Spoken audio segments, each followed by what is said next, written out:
أعوذ بالله من الشيطان الرجيم. بسم الله الرحمن الرحيم. قراءة إمام حمزة كوفي برواية سيدنا خلف. ولقد آتيناك سبعا من المثاني والقرآن العظيم. لا تمدن عينيك إلى ما متعنا به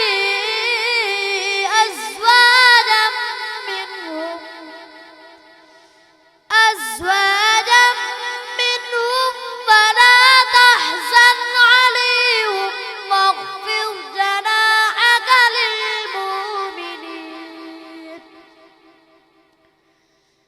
وقل إني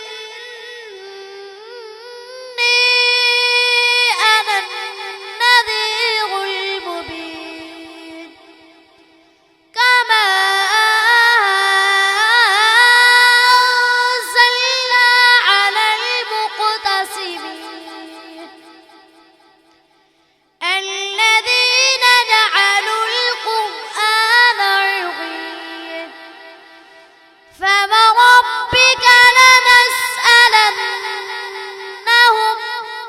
أجمعين.